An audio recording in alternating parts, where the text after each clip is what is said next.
Saúdo a amada igreja com a graça e a paz do Senhor Jesus. Gostaria de já convidar você a abrir a palavra de Deus no Evangelho de Lucas, capítulo 19. Evangelho de Lucas, capítulo 19.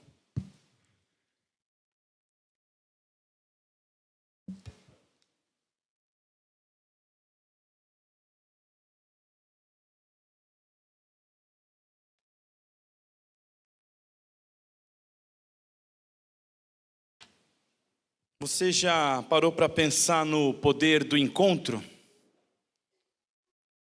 Já parou para pensar nisso um dia? Sendo Deus, Criador, um ser relacional, nos fez seres relacionais também.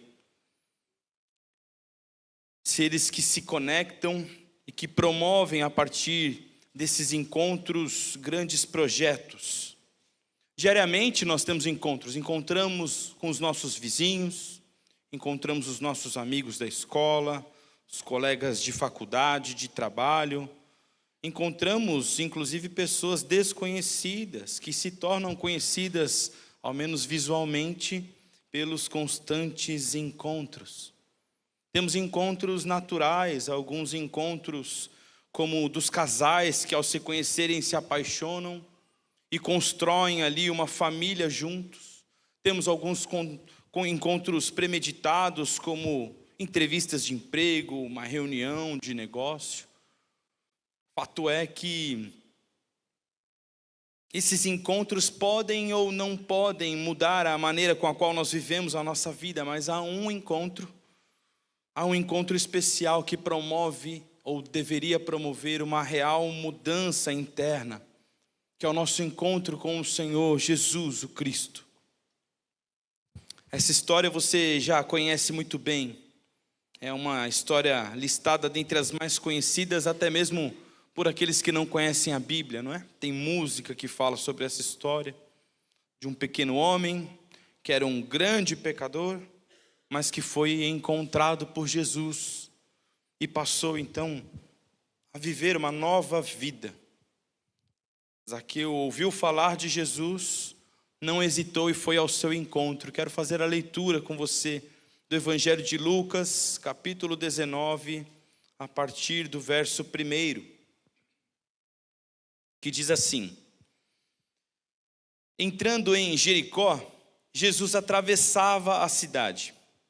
Eis que um homem rico, chamado Zaqueu, chefe dos publicanos, procurava ver quem era Jesus, mas não podia por causa da multidão, por ser ele de pequena estatura.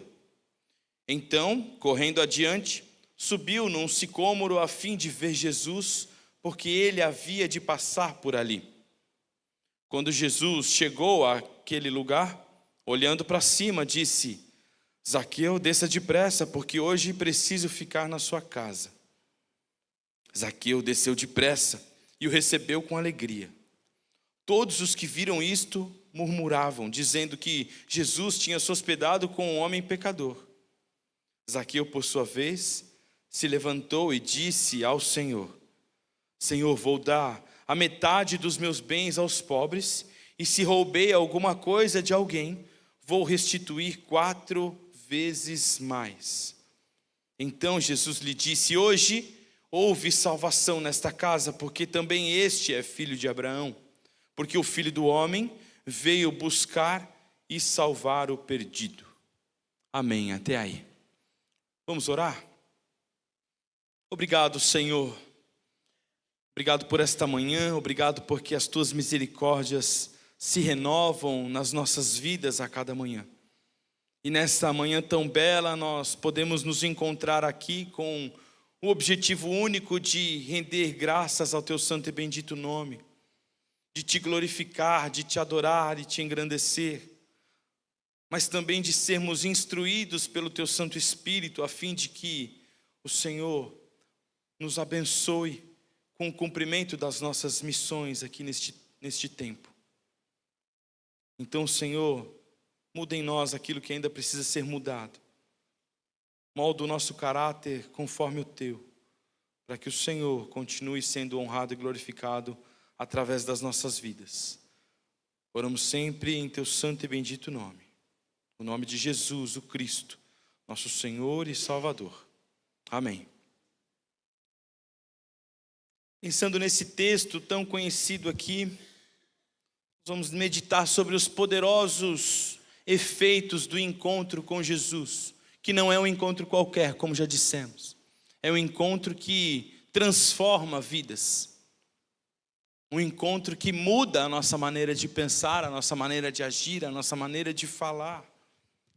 O encontro com Jesus, ele desperta as nossas vidas. Logo no início do texto, nós percebemos, nesse e em outros que as Escrituras nos apresentam, que Jesus sempre dá a oportunidade de termos uma vida transformada, e essa transformação se dá a partir desse encontro com Ele.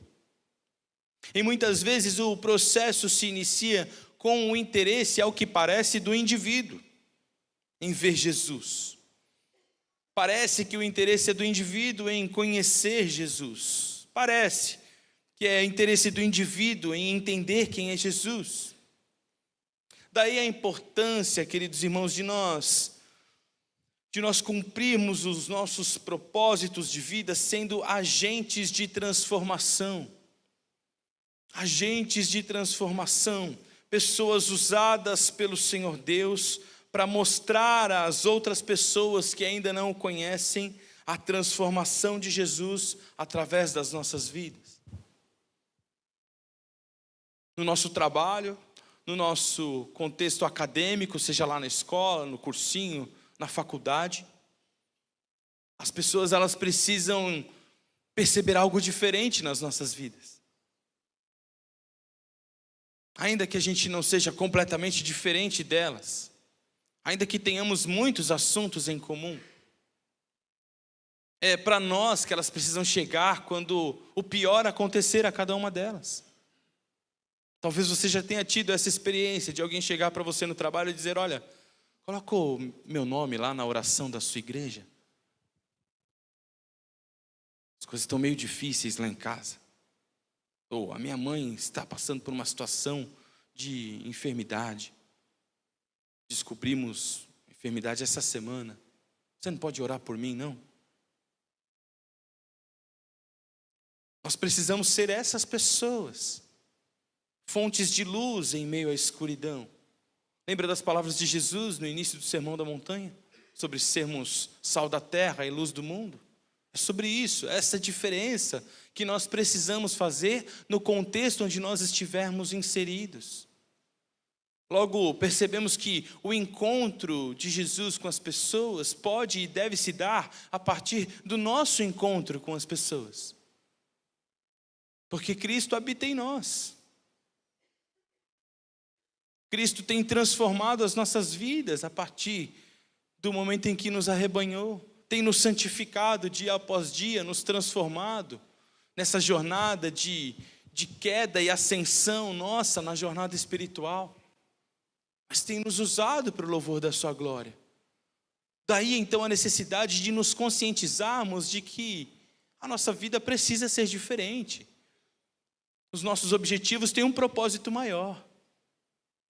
Claro, como todos temos uma carreira a trilhar, relacionamentos a construir, mas temos um propósito maior e único de honrar e glorificar ao Senhor com as nossas vidas. Quando Jesus entra na cidade, certamente se espalha aqui o burburinho da sua presença, e mesmo sendo esse pecador, diga-se de passagem então odiado, não é? Por todos aqui, Zaqueu tem o interesse de conhecer Jesus. Talvez a intenção do seu coração fosse apenas matar a curiosidade. Talvez ele já tinha ouvido falar deste homem que passaria por ali e que era famoso. E que agora ele precisava chegar perto. Ele, como alguém importante dentre os publicanos, precisava conhecê-lo. Quem é esse Jesus de verdade? Talvez tentar enxergar o que esse homem tinha de diferente era um dos seus objetivos. Zaqueu então usa de inteligência, não é? Foi astuto ali para vencer as suas limitações físicas, a limitação da aglomeração da multidão. O texto nos diz que ele era um homem que tinha baixa estatura, então ele vai à frente e sobe numa figueira, né? Num pé de sicômoro. O Senhor desperta o interesse de gente que nem o conhece verdadeiramente, isso é um fato. As pessoas falam sobre os feitos do Senhor. Já reparou o quanto o cristianismo está na boca até de quem não crê em Jesus? O tempo inteiro, algo mexe com as pessoas. A questão que nos fica é como que tem sido esse nosso interesse em conhecer mais do Senhor? Qual tem sido o nosso interesse em sermos, talvez, esses pés de sicômoros que são usados para que as pessoas vejam Jesus? Qual tem sido o nosso interesse em buscar cada dia mais de Deus? Será que a gente tem se policiado, estado alerta para que a rotina não nos tire o foco a respeito de Jesus Cristo? Porque vez por outra é isso que acontece, não é? A gente entra, parece que no automático, vamos indo, e a gente se esquece de que nós precisamos continuar buscando o Senhor constantemente.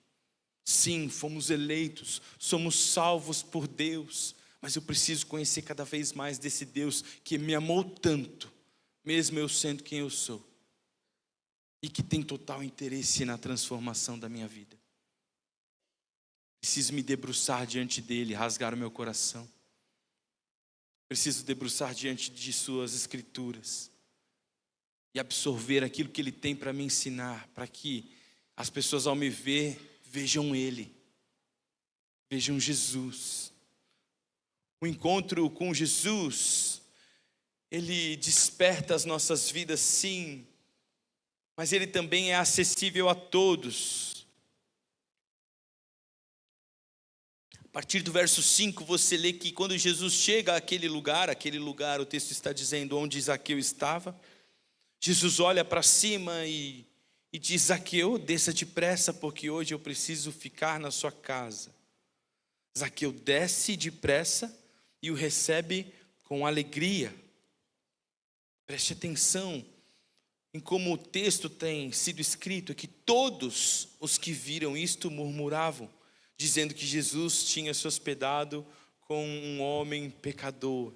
Ele olha, ele chama e ele se hospeda com este homem que não era bem falado no meio da turma. E ele avisa que vai ficar lá na casa dele.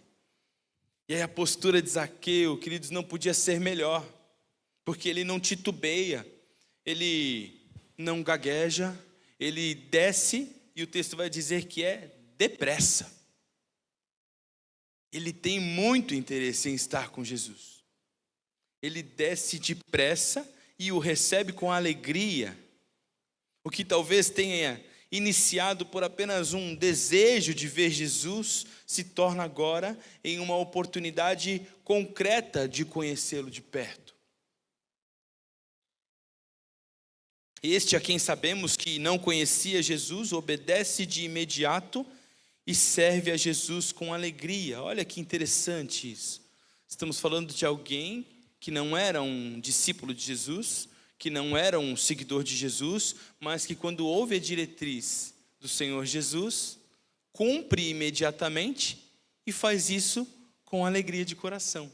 Mas Jesus estava sendo acompanhado, não estava? O texto vai dizer aqui que uma multidão acompanhava, envolvia Jesus. E era por isso, inclusive, que Zaqueu não podia ver Jesus, porque ele estava lá no meio daquela multidão. Já foi lá na 25 de março, em São Paulo? Já pensou Jesus passando ali? A aglomeração que ia ser? Difícil de chegar perto mesmo. Muito difícil. Só que o texto vai dizer que estes que seguiam Jesus, era uma multidão que estava interessada em Jesus, queria mais dos milagres de Jesus. Enquanto isso acontece, enquanto o publicano obedece com alegria, todos os que viram murmuravam, dizendo que Jesus se hospedara com o pecador. Interessante, não é? Perceber isso? Perceber que o povo que seguia a Jesus e buscava milagres, não respeitava as decisões do Cristo. O povo acreditava que, podia ensinar o Filho do Homem a ser Deus. Onde já se viu Jesus fazendo isso? Ué, ele não é o enviado de Deus? Como que ele está lá então, com gente pecadora? Ou seja, o crivo é deles e não o do próprio rei.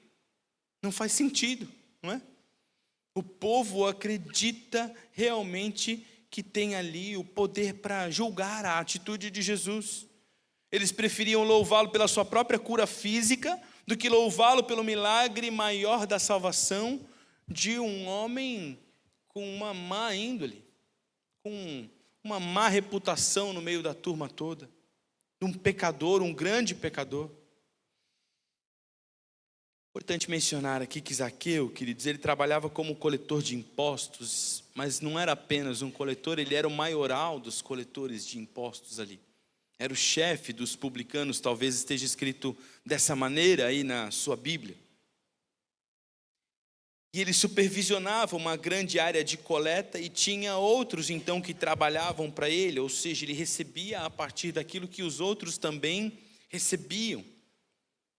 A cidade de Jericó era um próspero centro de comércio. Por isso que no início do texto, o texto cita que Zaqueu já era muito rico, porque ele comandava aquela região.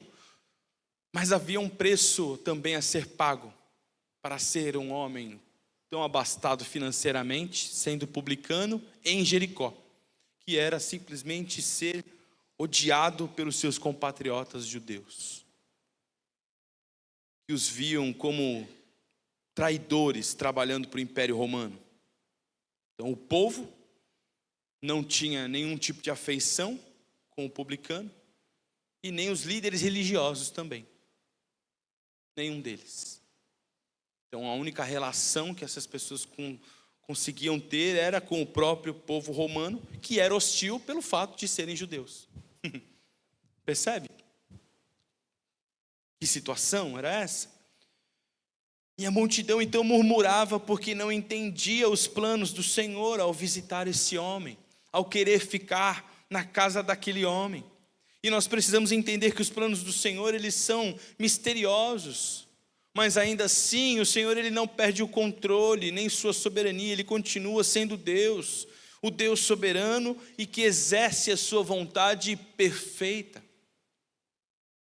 Esse é o Deus que nós cremos. Quantas foram as vezes que nós mesmos nos colocamos como o povo que murmura, o povo que olha feio, quando parece que Jesus demonstra o interesse por alguém que não imaginamos,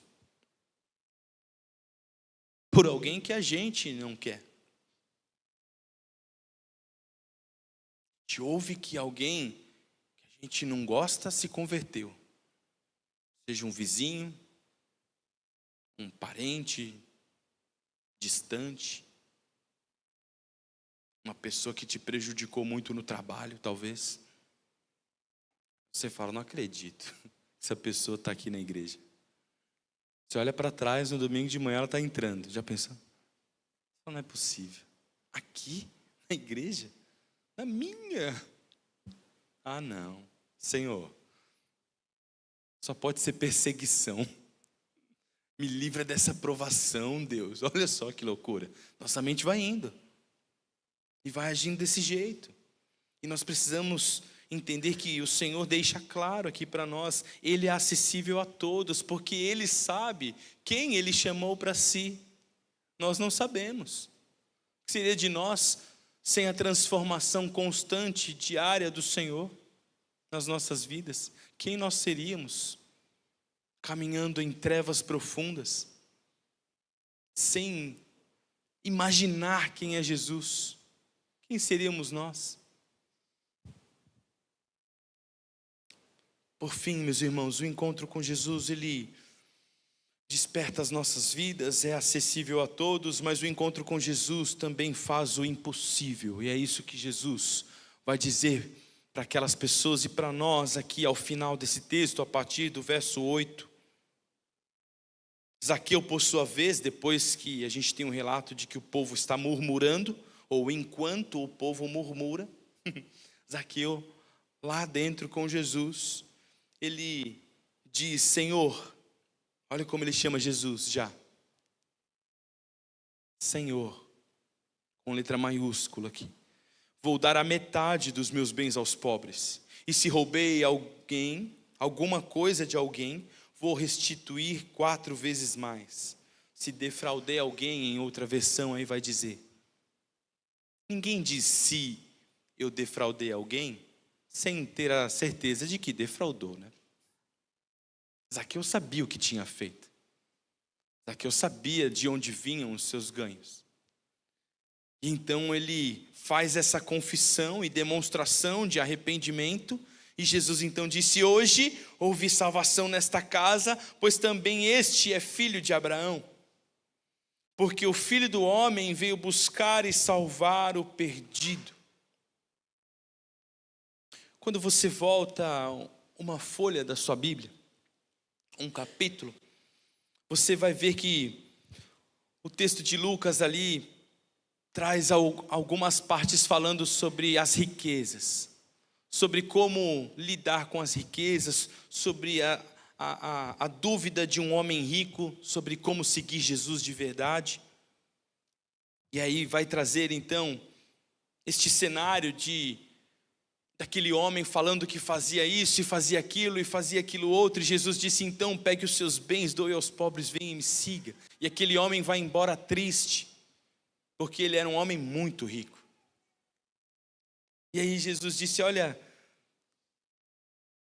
que difícil isso, não é? Como é difícil para os que têm riquezas entrar no reino de Deus. Verso 24 do capítulo 18. Porque é mais fácil um camelo passar pelo fundo de uma agulha do que um rico entrar no reino de Deus. E aqui é uma expressão sobre um buraco que tinha nos muros de Jerusalém.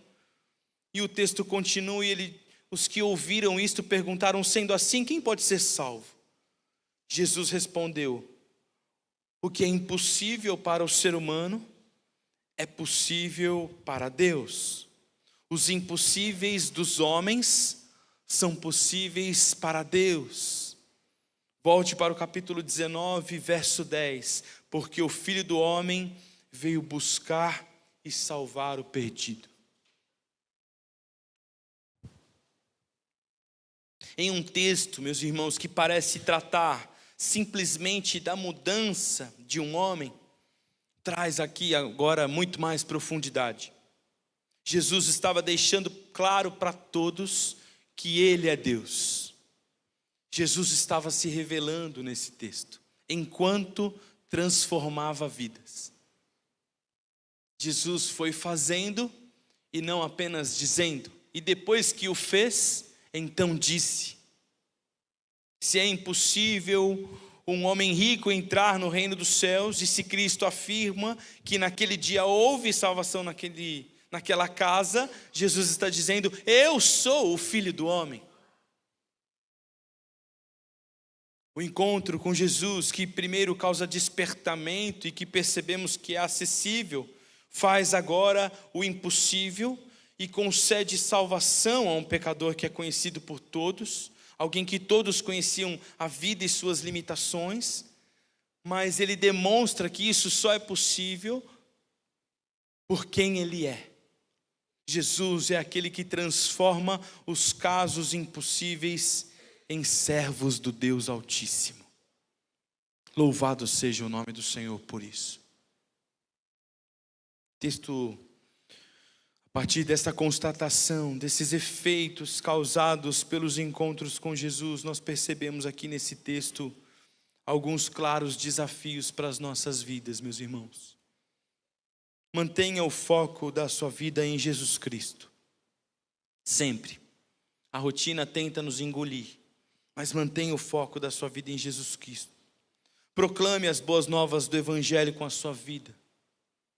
Não só seja um bom cidadão, um bom funcionário, mas seja um bom cidadão e um bom funcionário proclamando, falando sobre Jesus o Cristo. Nós não sabemos quem Ele escolheu e precisamos então proclamá-lo.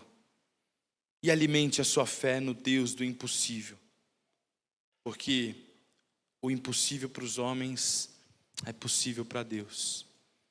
Que o Senhor abençoe em muito a sua vida. Deus abençoe a sua família. continue te edificando e te usando para o louvor e para a glória dele. Amém.